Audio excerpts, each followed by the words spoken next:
Good morning. How are you doing? This is Lifestyle Thursdays right here on New Day. And of course, we are live on Ebru TV. But being a day where we have two different by-elections happening in Muguga Ward and Kiamba, we will be switching up the show a bit. So we're starting with the conversation. Later, my partner in crime, Ayub Abdikadir, who is also, fortunately today, behind the camera, will be coming through with more information and more developments, as we also have our senior political reporter Jeff Khaimba on the ground giving us updates as everything develops. But on the show today, and the conversation we're going to be tackling is something that is quite new to me to start with. But also when we talk about matters mental health, we misdiagnose a lot of things. We tend to misunderstand a lot of things. So it's all about understanding what currently happens. Ukisikia mambo ya mood swings, ukisikia msichana ambaye ako depressed, what exactly does it mean to have especially borderline personality disorder? Because that is what we're going to be tackling today. If you've heard of it, if you've never heard of it, your time is now to have more information about it. And kama kawaida, mimi wambeni kwa hapa hivi studio, but I also want you to be a part of the show. Why don't you go to our WhatsApp number, send me your paragraph, send in your questions, because today we have very, very limited time. So make sure that you ensure that you are a part of the conversation. 0770-729-366 is my WhatsApp number. Team paragraphs mumokre pale hivo. You can also call in live via 0115-885797. You can also tag us across all social media platforms at Ebru TV Kenya, except for Facebook, which is Ebru TV KE. Hashtag is New Day KE. But kama kawaida, it's one slip away to the weekend. We have to switch it up na Lifestyle Thursdays. Vile si ufanyanga kwa isho. I have a very beautiful lady with the most beautiful smile and dimples. You know, when I was young, I wanted dimples. Lakini, it's okay. At least I have a friend who has one now. We have Rehema Nyambura, who's a psychologist. Karibu sana to the show. Thank you. Thank you. How are you feeling? I love your energy. Thank you so much. What do people tell you about your dimples when you smile, unasikiangaje? Because that is something I've always wanted. Because I've had them for that long. I think I became oblivious. I got used to them. So yeah, just normal. Yeah. But it's very beautiful to have you here. Thank you. As I always start this show, Nonomeva, bright yellow and everything. So it kind of gives me that weekend mood. It does. And it's one slip away to the weekend being Thursday. So what are your plans for the weekend? Sleeping. I totally relate to you. Yeah, this weather is just for staying in and sleeping, and yeah, I'm catching up with a few friends and then just chill. Absolutely beautiful, because I know pia mimi Saturday my phone will be on airplane mode and I will be sleeping, because we need to also understand the value of rest. Right. But now, being a psychologist, you have vast information with regard to a lot of mental health disorders. Now we live in a time where we're trying to embrace the whole aspect of mental health. Right. Tunajaribu kuwa aware of it. We're trying to help people who have certain disorders, but tukifanyaga hivyo, we tend to misdiagnose a lot of things. Yeah, Utasikia msee akwambia, I have depression. Oh my God, unajua, it's not me, it's just my bipolar disorder. So we get away with so many things. Number one, do you feel that as a society, we've not acquired enough information ikikuja kwa hizi different disorders? And how do you think we can equip ourselves with more information, Ivo? I think for starters, many of us perceive mental health as if it's a body where you have to have issues. Yeah. And that's 70% true, 30% not true. Yeah. And then the good thing with our time right now is people are very open to learning, knowing is this really depression? Is this really bipolar? And there are different classifications of all these other things. Yeah. But I would be very wary to label someone unless the person has gone through specific clinical diagnosis.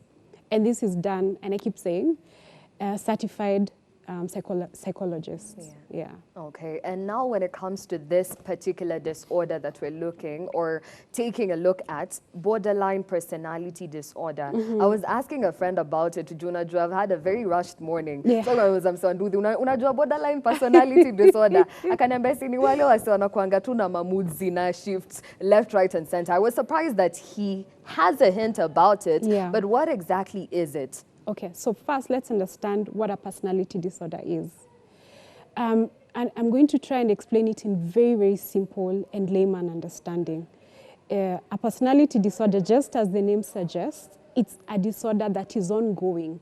because it's not a mood disorder. Depression is a mood disorder. Okay. Bipolar is a mood disorder, meaning that if your mood is stabilized or elevated, or if something is dealt with within the mood, you'll be okay. But a personality disorder is whether you're taken from Kenya, put to in Sudan or Somalia, the same problem will persist because it's part of who you are, it's part of your personality. So that's a personality disorder. Now let's look at what is called a bipolar personality disorder.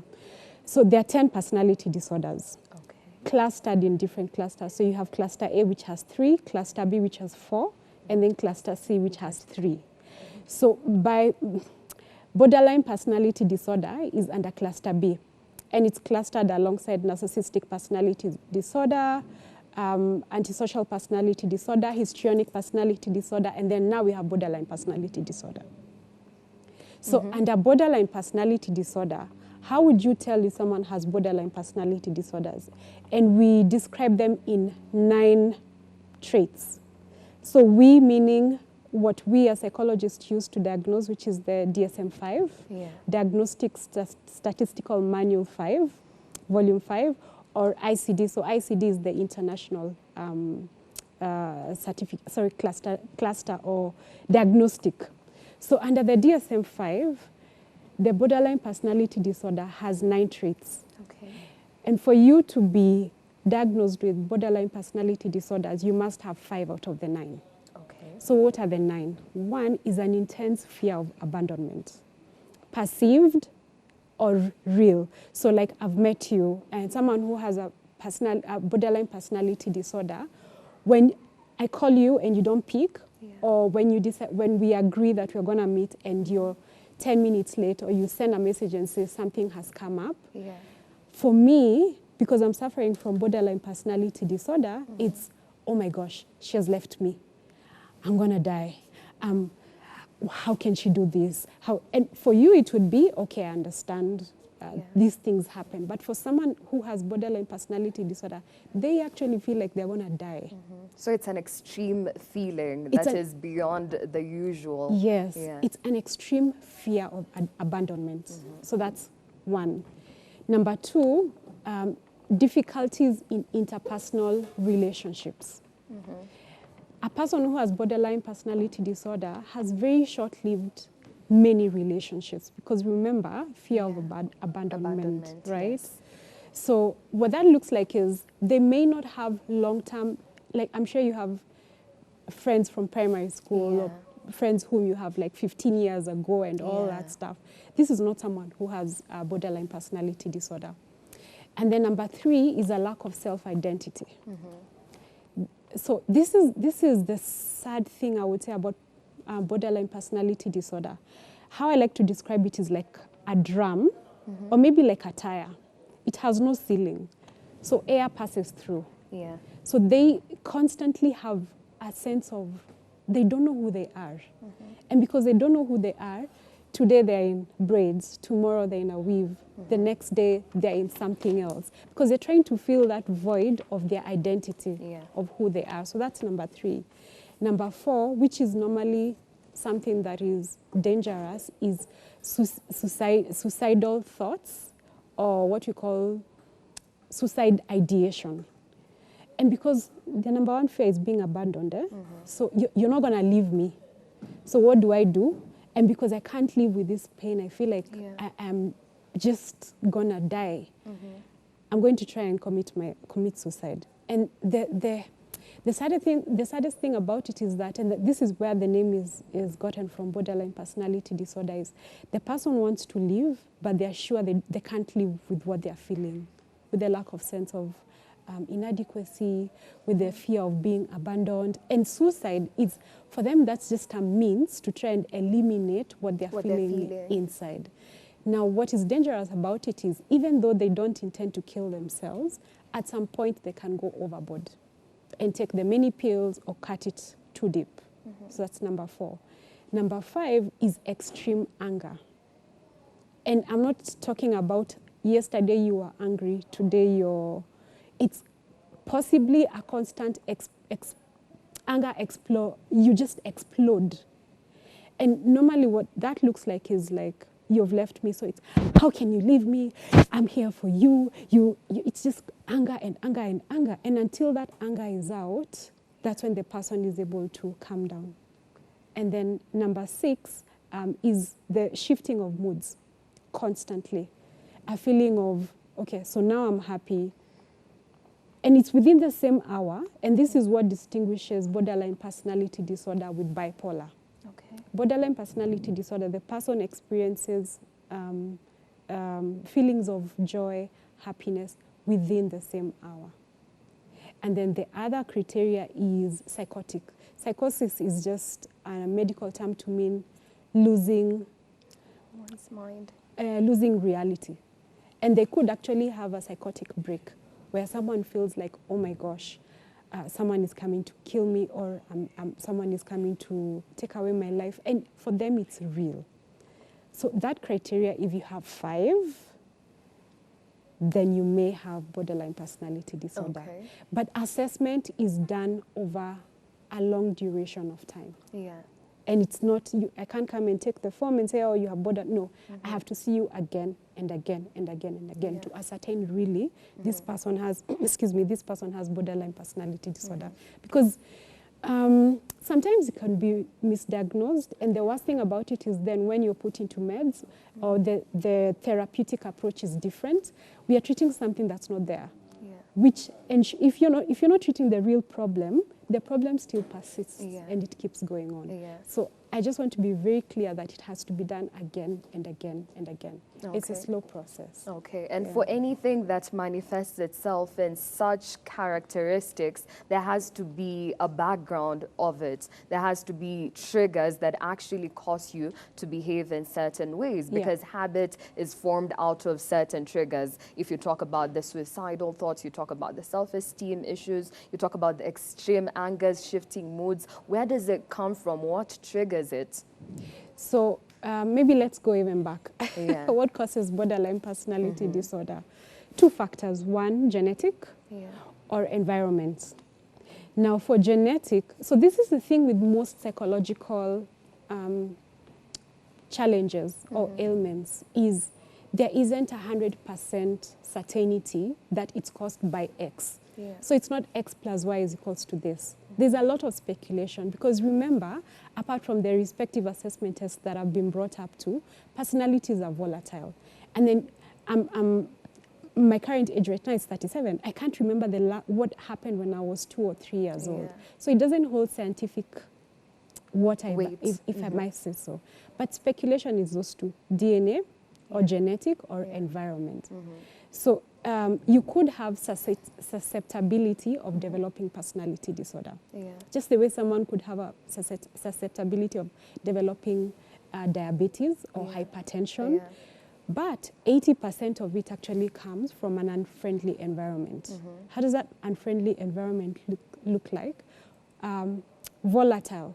Sexual abuse, constant sexual abuse, when someone is when a child is between, and I know this is just gruesome, but there are children who've gone through sexual abuse even as young as below 3 years. I mean, when someone is a child, which is below 12 years, constantly, constant abandonment, constant emotional abuse, and the emotional abuse could be neglect, verbal abuse. Who are you? Who do you think? You know, all that stuff, all that combined into it. And remember, one of the things is a lack of self, a lack of self-identity. So if you berate this young child about who they are, how dumb, the child grows up not wanting to be who they are. So they grow up with a sense of inadequate self. So those are some of the things that have shown to cause borderline personality disorder. Okay. What are the triggers? Really anything. And that's why borderline personality disorder, to be honest, I wouldn't say it's quite rare, but I wouldn't say that it's as prevalent as depression. But a person who has been clinically diagnosed with borderline personality disorder must be in intensive therapy. And this intensive therapy is sometimes even 3 sessions per week, coupled with medication, because you could find someone who has borderline personality disorder and they have a comorbidity. Comorbidity means another psychological disorder going together with the borderline personality disorder. So you could have someone who has either bipolar 1 or bipolar 2. You could have someone who has depression. You could have someone who has general anxiety disorder. So meds are established for the mood disorder or any other neurobiological disorder. And then now borderline personality disorder is intensive therapy. And they would come into therapy at least 3 times a week. Okay. Yeah. Okay, and still you talked about some of the causes of the borderline personality disorder, but we have certain mental health disorders that are caused by sudden shifts in maybe your daily life. Let's say extreme shifts like divorce. Maybe you've lost someone that you were spending or maybe thought you'd spend the rest of your life with. There's the aspect of losing someone out of death. Yeah. Do sudden changes like that actually lead to borderline personality disorder, or it just applies to other disorders like depression, or what is it? So the thing with borderline personality disorder, it's an ongoing thing. So like death only makes it more. It makes me more angry. It makes me more have more suicidal ideation. It doesn't trigger. Because a personality disorder is you have it. It's not like diabetes that just develops. Remember, this is someone who's been going through, especially when they were young, a very, very, very tough environment. So even when they were young, the behavior would still be seen. But the thing with many personality disorders are diagnosed above 18 years. Because by then, certain aspects of your brain have developed or are developing. Certain behaviors have now established. Because, for example, there's a condition called conduct disorder in children, which now later becomes antisocial personality disorder.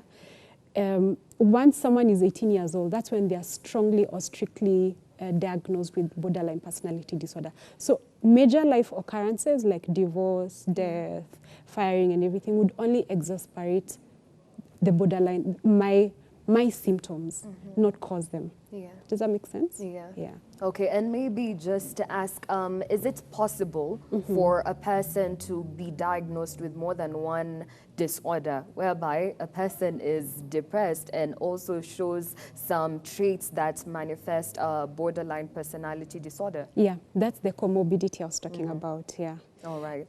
I should be very, very careful. I mean, let's look at this very carefully. It's almost difficult for someone to have 2 or 3 different personality disorders. But it's very common for a person with personality disorder to have a comorbidity of mood disorders, anxiety, depression, bipolar. So I could have, for example, borderline personality disorder and anxiety is present, and even depression is present. And to some extent, even bipolar is present. So I hope that that's understandable. Okay. Yeah.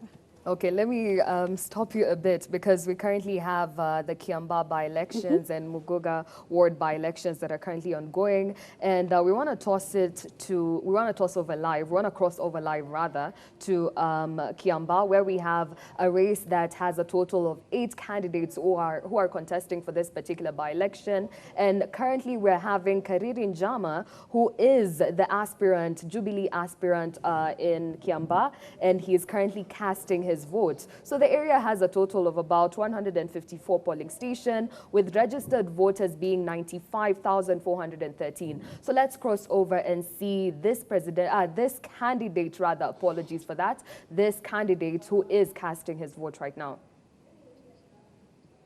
Okay, we're still trying to get him, but as we figure that out, we'll be continuing with the conversation. Alafu ikifika, we'll cross over to Kiambaa. But now back to what we were talking about. Maybe I'm a parent. Maybe I'm a sister, I'm a brother, or I have someone, or maybe I'm even married to someone who has borderline personality disorder. I think we can start with the marriage bit of it, because we normally talk about a lot of relationships right here on the show, whereby I have a wife who has borderline personality disorder. And I'm asking myself, how do I go about this? How do I work around that? How do I handle them? How do I work with them? And how do I help them get help? So let's start first with one of the criteria, which is instability in relationships. And I'm going to say this with a very strong caveat. Because of the volatile moods and the explosive anger, it has been proven to show that persons who suffer from borderline personality disorder, and they're not able to sustain long-term relationships. Marriage is a long-term relationship. Even having a boyfriend or a girlfriend, it is a long-term relationship. So these are persons who are unable to be in this kind of relationships.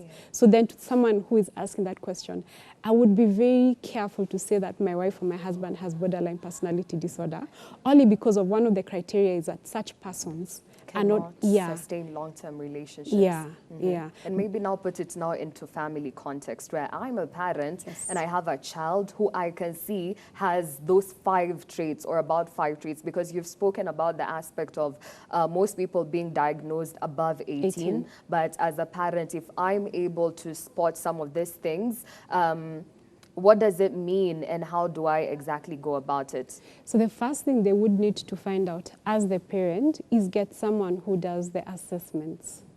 And so that you don't, as a parent, you don't feel like you're diagnosing the child and it's not really the truth.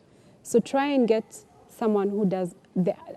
Well, and the someone would be a clinical psychologist. I'm so sorry to have to cut you short. It's okay. We're having Kariri Njama who's casting his vote right now. So the pictures are, as you can see on your screen right now. This is the Jubilee aspirant at Kiambaa. So we can take a look at that. All right, so as we can see him, he looks quite confident as he casts his vote. Let's remember that this is a very hotly contested by-election currently happening at Kiambaa. It's an election whereby it is the backyard of the president, that is Uhuru Kenyatta. And at the same time, with 2022 general elections coming through and 2022 general elections being also very hotly contested, the Deputy President, William Ruto, who has a very... quite evident disparity with the president, is going to flex his muscles in this particular one. So it's a battle of who is who and who exactly is going to emerge victor. Is it the president who has his backyard in Kiambaa, or is it the Deputy President William Ruto who wants to flex his muscles ahead of the 2022 general elections? So that is him as he is helped casting his vote right there at one of the polling stations in Kiambaa. Tunamuona akishukuru pale watu. Let's see how the developments will occur. He is showing us the fact that he has indeed voted. So that is what is currently happening live at Kiambaa polling station. So we'll be giving you more developments in that particular story as they emerge in our subsequent bulletins, and also not forgetting the fact that we will be delving deeper into the analytics and what exactly entails and what it means for Mugoga Ward and Kiambaa by-election, as my colleague Ayub Abdikadir will be letting you know about that. But right now we need to go back to our conversation. Very sorry for stopping you abruptly for that, but we need to keep you updated at the same time. Back to what is currently happening, and as far as me, mini parent, and I can see that my child is developing some of these traits. How do I identify it? How do I go about it? And how do I help them? The best thing that the parent can do is to seek out a clinical psychologist who will be able to administer an assessment test and give the parent the clear diagnostic and hence a clear treatment plan. Yeah.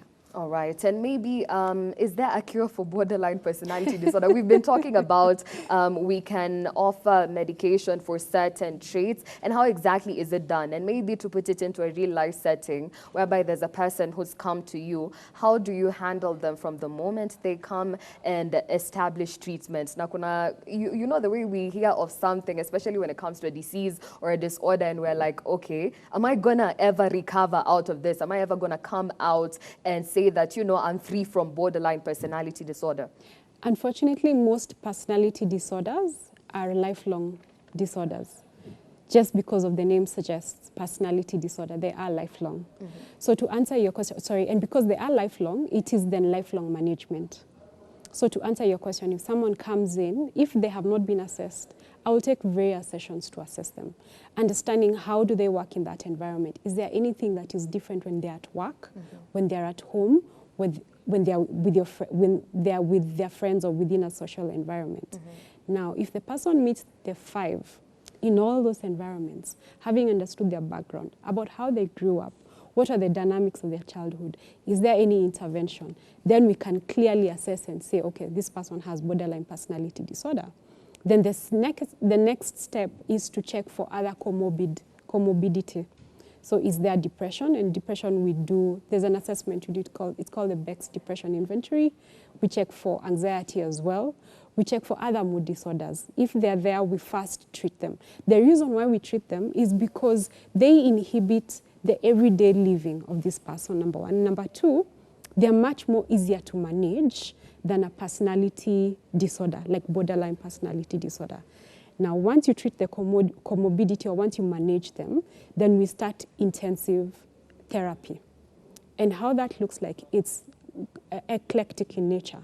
It's not one therapeutic approach that I would use. I would use something called dialectical behavior therapy, where I'm working with different therapists, so it's a group. I would use CBT.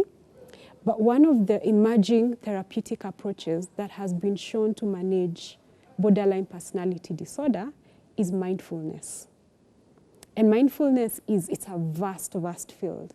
But the beauty about mindfulness is that it helps individuals have emotional regulation. And maybe as you speak about it, because it might sound like such a foreign term to a lot of people, what exactly is mindfulness? Oh my gosh. Is it just the English term, I'm being mindful of you, or what is it? Mindfulness, in short, and again in very, very simple terms, is being intentional to living in the present moment. Why is it so powerful? And I personally practice it. Our minds play twofold, in the past and in the future. And there's one commonality of in the past and in the future, anxiety. In the past, I should have. In the future, I'm hoping to. But what if? So the ladder, the bridge between those two is anxiety.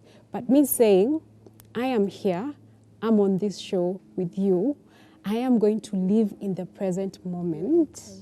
It's intentionally living in the present moment. Okay. But you can't wake up in the morning and say, today I'm going to be mindful. You do need to be trained. I am actually undergoing training in mindfulness. Whoa. But I have practiced mindfulness, and I can tell you some of the benefits. One is stress reduction, which is one of the major things that people with borderline personality disorder constantly are going through. Two, a sense of compassion, which is something someone with borderline personality is unable to see. So we teach them how to be compassionate about themselves. I'm trying to narrow something that is really, really big. But it's okay, but as you do that, let's hold on to that thought, because we're crossing over back live to Kiambaa, where the Jubilee aspirant Kariri Njama is currently addressing the media. So let's take a look. And the party, Jubilee Party. And trust me, we are going to take this as an opportunity to ensure that the Jubilee Party is the party of the people of Kenya. Yep. Bro, so maybe as the voting goes to the end or to the afternoon, yes. Are you satisfied so far with the conduct of the election, particularly the security-wise and even the conduct of the officials? Yes, we have no problem. We have faith, as we had said earlier. We have a lot of confidence and faith with IEBC, and even the security machinery that has been provided by the government, and even the conduct of the people themselves. Of course, we are hearing there is people who have intent of causing chaos, but the good thing with the security that we have is they are proactive, and every attempt to bring about chaos in the polling station is being arrested at the earliest opportunity. Yes. And maybe, Honorable Kanini, we've seen some of your Jubilee agents being arrested, particularly Majority Leader Amos Kimunya, right there, Siena. What will you say about it? I want to say that there is no law that stops any person from being an agent. If the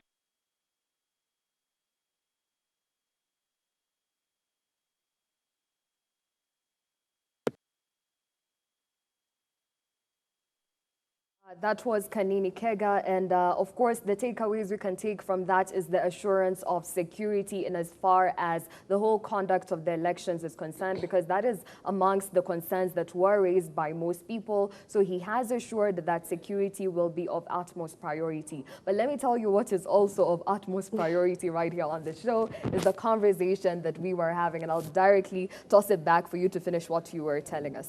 Yeah, so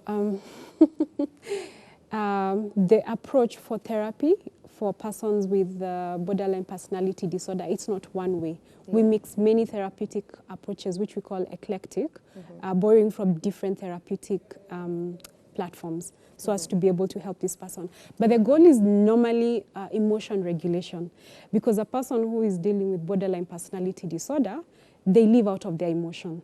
And you can imagine how heavy that is.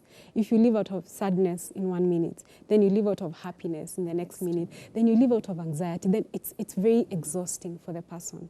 So our main goal is normally to try and help them learn skills to emotionally regulate themselves. Yeah. And have you experienced certain people who actually have the borderline personality disorder and just don't want, are in that denial phase? Because more often than not, in an African setting, we often think that these are such foreign things. These are things that Africans shouldn't actually go through. And how does that denial actually affect them in the process of them getting treatment? Unfortunately, they are neglected. And within our African societies, that person is cast. Yeah. Ama ni mwenda wazimu, ama haezi jisaidia. And maybe just beating that stereotype, what exactly can you tell someone when anafikiria bado au mtoto ni labda, you have a kid who is experiencing, unfortunately, borderline personality disorder, and people are spreading such kind of things and some of the words that we actually say that are quite insensitive? I think just, we normally say loving kindness. Love has never turned anyone against another person. Love is so inclusive in terms of just understanding that it's not that person's desire to live like that. They want to live a normal life. It's just they don't even know who they are. It's just a sense of emptiness constantly. And just having you understand that they don't want to punish you. They don't want to make you feel like you're embarrassed about them. They are unable to help themselves. So if you understand it from that aspect, then you'd be very quick to say, ule ni mwenda wazimu, or that one can't be helped. In fact, when you understand it and when you try and wear that person's shoes, you'll be able to see even how strong of a person they are, because they really are trying to live a life that is normal. So what would the person do? Nowadays, we have clinical psychologists in hospitals, in many hospitals. Just approach one, tell them, this is what I'm suspecting. Would you please help me? And from a professional point of view, and I'm insisting, because you don't want to have a misdiagnosed person with borderline personality disorder, then the person will be able to get help from that point of view. Okay. But even just in our everyday normal life, especially now during the time of COVID, I find like words have become very heavy for us. And many of us are hurting under words that we've been told. Let's also be kind to one another. Even if you don't understand, especially if you don't understand the person's situation, then you're not even an authority to say what that person should do or not. Yeah. Because you're looking at it from your own perspective, which I think is wrong, somewhat very judgmental, which would lead the person to even hurt more. Yeah. Just practice kindness and compassion to that person. And that means saying, I don't understand, I don't have anything to say, but I'm here to support you.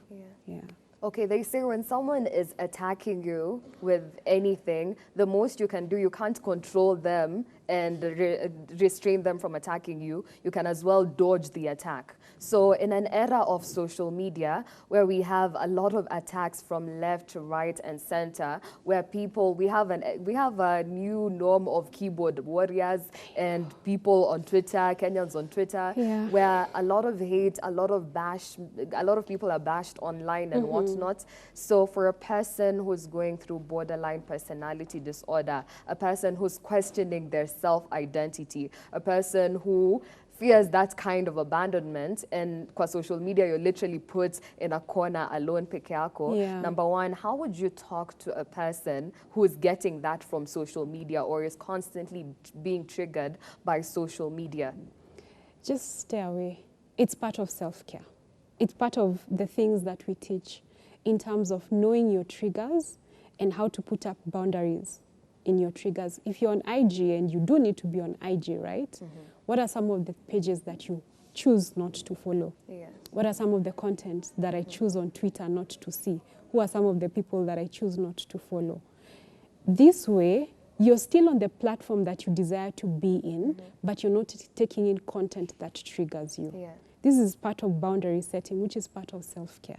Yeah. And especially maybe we have a lot of content creators, and maybe the person Moyana to watch Pale Nyumbani is a person between the age of 18 to 24, where everyone is a content creator. So you find I need to be on social media constantly to create content because people make careers out of it. Right. And now in that particular setting where it's work involved, how do I also go about it?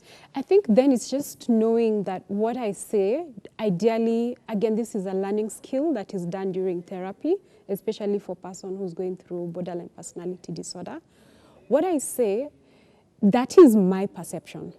It does not necessarily mean it is true. So we help them understand that anything that comes in, it's just not necessarily the truth. You can actually learn to choose to say it won't affect me in this particular way. But also it's for the community. Why are we saying mean things to each other? If someone said that to you, would you like it? Yeah. And that's what I'm talking about in terms of compassion and care. And really that's all therapy is about. Just learning to love ourselves so that we can correct the bad behavior. And I think we should be careful about what we post on digital, because it leaves an imprint in someone, and you know, digital, the internet never forgets. So let's be careful also. But for the person suffering with or living with borderline personality disorder, we do teach them skills on boundary. Yes, you can still be on the platform, you can still create your content, but maybe don't let it not be your stream of life. Let something else be your stream of life. Is it spirituality? Is it books? Is it going to be self-care? Is it a designated 2 or 3 friends whom you call when you're feeling someone has said something about you? Those are some of the things that we establish so that you still create content, you're still in the avenues that you want to be, but they're not affecting you. Yeah. All right, and we have a couple of questions. So first person says, nimekuwa tuned hapo na Taras Riley, hashtag borderline personality disorder. I don't know how that became a hashtag, but it's okay. Amesema hapo tu. We also have CCT from Gashie Kiambu, anasema show iko juu, napenda sana the show. Thank you so much. We also have Jane from Kericho, anasema, me I think niko na borderline personality disorder. Again, very common for Kenyans to diagnose ourselves with most of these disorders. I feel, as she has said, as Rehema ametuambia, you need to actually go to a person who has been certified as a psychologist to diagnose you with that. But she says, naona ina affect kazi yangu sana. So how exactly, am I true first of all, and how exactly can borderline personality disorder affect your work? So again, we always go back to the criteria. One, if you have, either you're the supervisor or you're the supervisee, like at work, and you're corrected, anger, outbursts. Does that make sense? So, and correction is every day. Criticism is every day, right? So you've been corrected, you should do A, B. The explosiveness is, the person is not able to control how they're feeling. Impulsivity, today I'm at work, tomorrow I'm not at work. I came to work at 9 a.m., I left at 11 a.m. That's an instability, an ability to actually finish the tasks that have been assigned. And I doubt the lady from Kericho has this. I really doubt. I think one of my biggest fears is whenever we are doing such talks on psychology is that the information is used in fear instead of acknowledgement and enlightenment. So even as I would urge our viewers that Don't self-diagnose. Yeah, maybe there's someone mwenye ameangalia all the traits we've spoken about, halafu akatika, oh my God, I have 5. I show extreme anger. I'm showing a lot of fear of abandonment. I don't even know what I'm doing with my life, so I lack self-identity. So how would you speak to someone who has gotten this information, but at the same time urge them to go through the right procedure? Yeah, please go and see a clinical psychologist. They have the criteria. And remember, I'm not going to look at, I am a marriage and family therapist in training, but I've also done clinical psychology. I'm not going to look at today. There are various aspects that we look at. How did you grow up? What was your behavior then? How are you in school? What kind of friendships have you kept? What do you really believe about yourself? How are you at work? How are you with your family? And all those underlying effects, that sum total of everything would say, no, you either don't have or you have. Does that make sense? Yeah. So it's not even a text. It's not someone sending a text, I think I have 5. No. We need to sit down. The assessment is very, very detailed. We go through it step by step to ascertain that really this is borderline personality disorder, because you don't want a misdiagnosis. Yeah.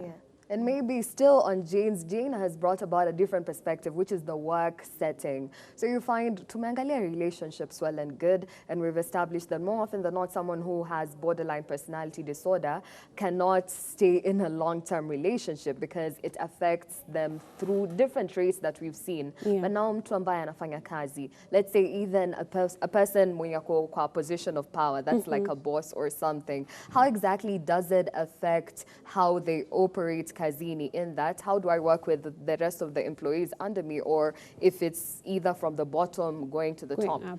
You would see 2 main very strong attributes of borderline personality disorders.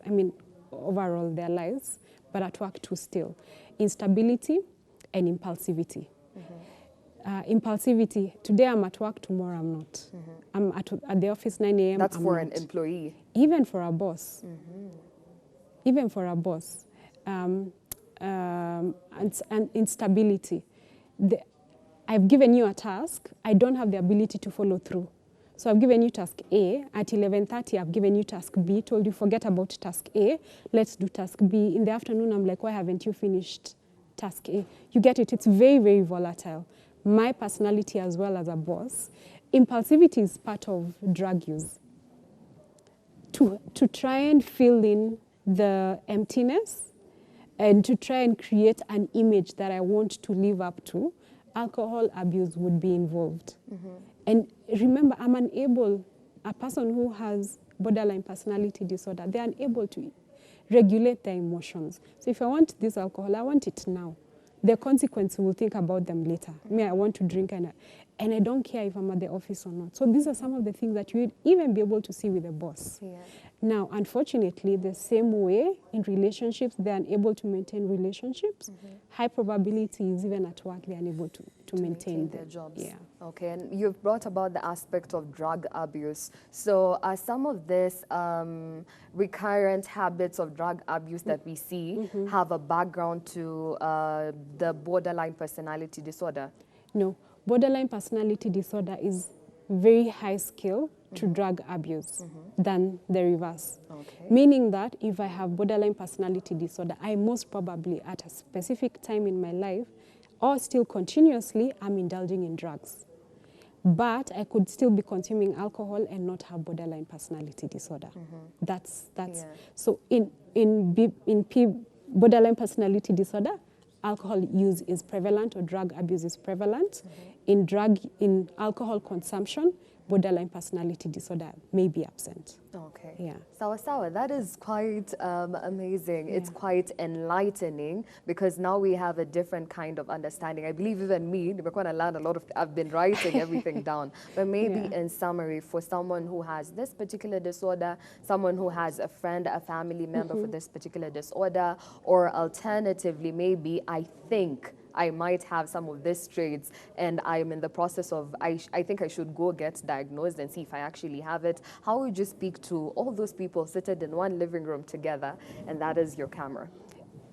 Please seek professional assessment. from the hospital, you get a clinical psychologist, they'll be able to do for you that assessment. Don't sit with it and say, I have borderline personality disorder. Seek professional assessment. All right. Yeah. Thank you very much. It's Thank you. quite enlightening to sit next to you and get to learn more about some of these things that maybe in society we refrain from talking about, which is actually quite important to actually have these conversations. Asante sana Rehema. In case you are at home, na unawanda ni nani mrembo ambaye amekuwa akitupatia information yote. Her name is Rehema Nyambura. She is a psychologist. And thank you to you who's been tuning into the show. Hatuja Maliza, because in a couple of minutes, my colleague Ayub Abdikadir will be joining me or will be joining in for the show. Leo tumemleta Lifestyle Thursdays by force. So akuja tuambie more information about the Kiambaa by-elections as well as the Muguga Ward by-elections. So sit right and sit tight for that. But for me here, I want to see you tomorrow. Situanani tu kesho for Feel Good Friday, because the outfit that I had was clearly for dancing. So let's save it for tomorrow. But for now, my name is Aziza Hashim. I want to wish you a lovely day ahead.